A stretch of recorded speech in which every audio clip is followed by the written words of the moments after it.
একঘেয়ে ইলিশ বেগুন না বানিয়ে একবার এভাবে বানিয়ে দেখতে পারো। আশা করছি তোমাদের ভীষণই ভালো লাগবে। Hi guys, welcome back to my channel. কেমন আছো তোমরা? আশা করি সবাই খুব ভালো আছো, আমিও ভীষণ ভালো আছি। আজকে ইলিশের একটা রেসিপি নিয়ে তোমাদের সামনে হাজির হলাম। বেগুন ইলিশ মোটামুটি সবাই বাড়িতে কম বেশি আমরা বানাতে জানি, তবে সে একই রকম অল্প একটু মশলা দিয়ে পাতলা ঝোল না বানিয়ে এইভাবে একবার বানিয়ে বাড়ির সকলকে খাওয়াও। বাড়ির সকলে কিন্তু ভীষণ প্রশংসা করবে। এই বর্ষার দিনে দুপুরবেলা ধোঁয়া ওঠা ভাত আর তার সাথে এক বাটি ইলিশের ঝোল, আর কি চাই বলো। ভিডিওটা ভালো লাগলে অবশ্যই একটা লাইক আর বন্ধুদের সাথে শেয়ার করে দিও।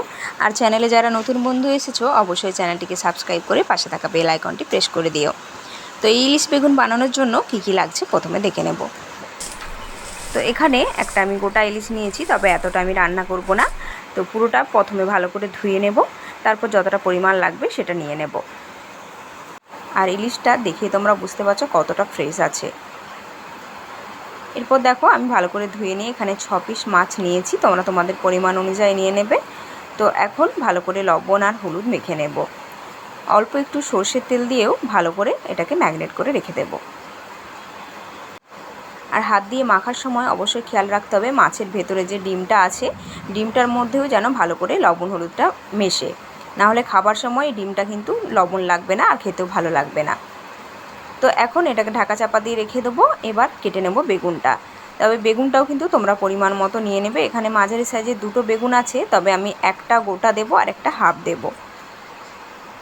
তো একটু বড় সাইজ করে কেটে নিতে হবে, না হলে বেগুনটা কিন্তু একদম ঝোলের মধ্যে গলে গলে যাবে। তো দেখো ছোটো দিকটা আমি 3 পিস করলাম আর বড় দিকটা 4 পিস করেছি। তো এভাবেই কেটে নিয়েছি। আর অবশ্যই কিন্তু তোমরা তোমাদের পছন্দ মতো কেটে নিতে পারো সবজিটা। আর এদিকে দেখো হলুদ আর লবণ জল একটু ডুবিয়ে রাখলাম বেগুনটা।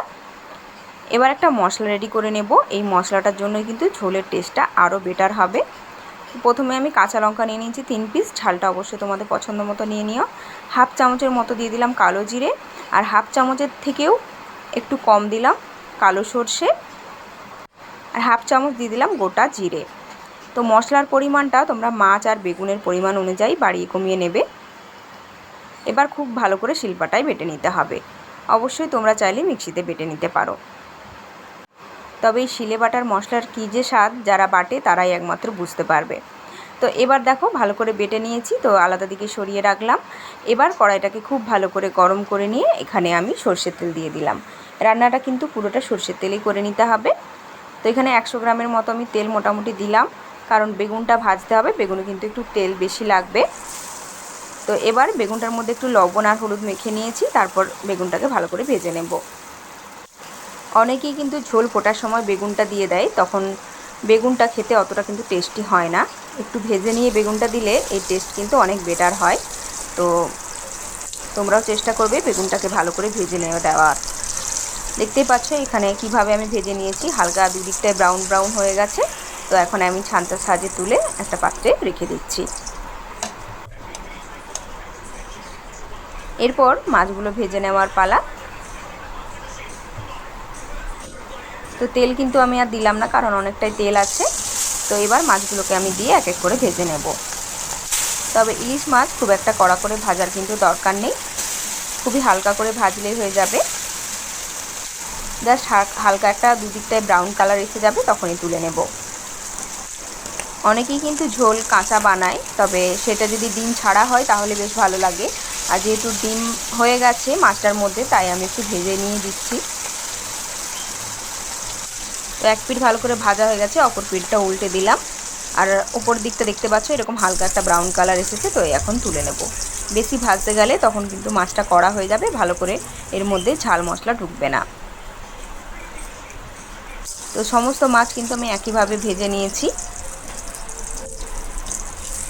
এবার চলে যাব মূল রান্নাতে। তো কড়াইতে কিন্তু এখনও বেশ খানিকটা তেল রয়ে গেছে, তো এখানে আমি আর তেল অ্যাড করছি না।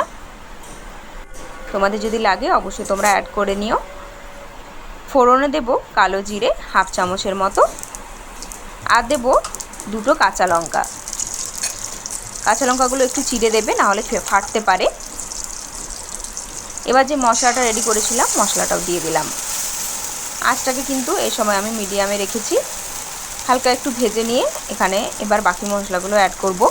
যেমন পরিমাণ মতো লবণ দিয়ে দিলাম, হাফ চামচের মতো হলুদের গুঁড়ো দিয়ে দিলাম, আর হাফ চামচের মতো দেবো কাশ্মীরি লঙ্কার গুঁড়ো। তবে কাশ্মীরি লঙ্কার গুঁড়ো তোমরা যদি দিতে না চাও তাহলে কিন্তু স্কিপ করে যেতে পারো। আর অল্প একটু চিনি দিলাম রান্নাটাকে ব্যালেন্স করার জন্য। তো এবার ভালো করে সমস্ত কিছু ভেজে নিয়ে এখানে পরিমাণ মতো জল দিয়ে দিতে হবে। আমি শিল ধুয়ে সেই জলটা এখানে অ্যাড করলাম, তারপরে আবার একটু ফ্রেশ জল দিয়ে দিলাম। মোটামুটি 2 কাপের মতো জল আমার এখানে লেগেছে। তো ঝোলটা তোমরা কতটা পাতলা বা মোটা করতে চাইছো সেই হিসেবে জলটা কিন্তু নিয়ে নিতে হবে। এখানে দেখো মিডিয়ামে রেখে 3 মিনিট রান্না করার পর যখন ফুটে উঠেছে চারিপাশ থেকে, তখন এবার মাছগুলোকে আমি দিয়ে দিচ্ছি। কারণ মাছগুলো একটু আগে দিতে হবে যাতে মাছগুলো ভালো করে ঝোলের মধ্যে যে মশলাগুলো আছে ভালো করে ঢোকে আর মাছটা একটু নরমও হয়। আরও 5 মিনিট ফুটিয়ে নেওয়ার পর এখানে বেগুনগুলো অ্যাড করে দেব। বেগুনগুলো দেওয়ার পর একটু ঢাকা চাপা দিয়ে দেবো। 5 থেকে 6 মিনিটের মতো ঢাকা চাপা দিলেই হয়ে যাবে। আর আঁচটাকে কিন্তু এখন একদম কমিয়ে রেখেছি। তো দেখো বেগুনগুলো কিন্তু হালকা হালকা সেদ্ধ হয়ে গেছে, তো আমি ওপর পিঠটা উল্টে দিচ্ছি। তো এটা আর বেশিক্ষণ রাখবো না, হয়ে এসছে। তো আঁচটাকে একদম কমিয়ে রেখে আরও 2-3 মিনিট আমি একটু রেখে দিয়েছিলাম। আর দেখিয়ে বুঝতে পারছো যে ঝোলটা একদম রেডি হয়ে গেছে।